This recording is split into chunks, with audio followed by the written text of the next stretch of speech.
Statistics are not something that we like to dwell on. Yes. We kind of keep forging through each and every day, and we try to make the best of every day.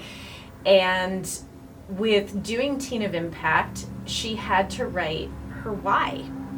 What is her personal reason why she's doing this? And we had to delve into statistics a little bit and look at that because we needed to have we were encouraged to have some statistical evidence that we could back up her why with.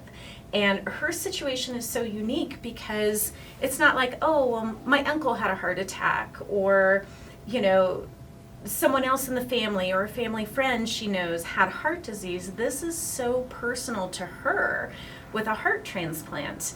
And so when we were looking at those statistics, nationally, the most recent statistics we could find is that the half-life of the transplant was 20 years. And Anna Sophia is 15.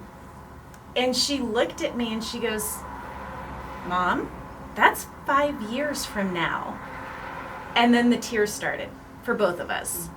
And so we reached out to Children's Hospital Colorado in Aurora, and we asked her transplant coordinator, and I said, Shelley, I know that Children's Hospital in Denver has better outcomes, better longevity. What are the numbers? And so she was able to send us numbers, and at Children's Colorado, we're looking at about 25 to 26 years now for the half-life of a transplant. So that was encouraging. But the treatments aren't without side effects. And so, as Anna Sophia so eloquently put before, she doesn't remember the early heart surgeries. She doesn't remember everything that she went through. It was me there fighting alongside her and advocating for her. But now her daily struggle is the side effects of the medications, the side effects of being immunocompromised and having her thymus gland removed. And because she was only the second baby at Children's Hospital to receive what's called an ABO incompatible transplant, it basically means that her blood type and the blood type of her donor do not match. They're not matched up. And so it presents additional challenges, and we don't have history there to go, well, what has happened with other kids like this? Because she was only number 2.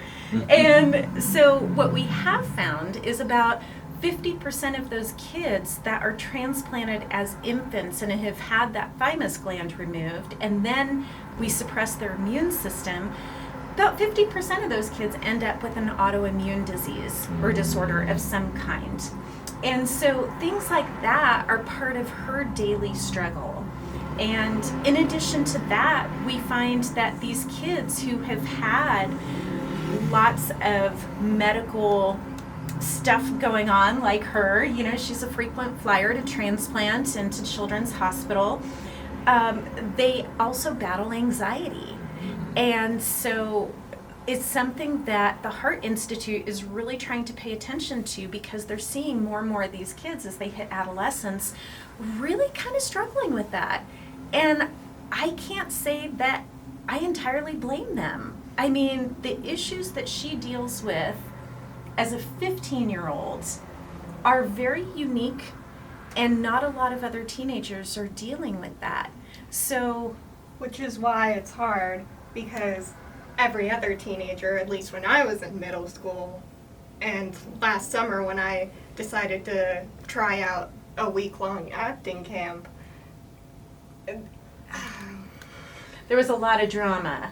Yeah, they're dealing with all of the little things, Oh, my boyfriend for a week broke up with me. Yes. My world is falling apart, and she's sitting here going, "Is my heart gonna make it?" Yeah.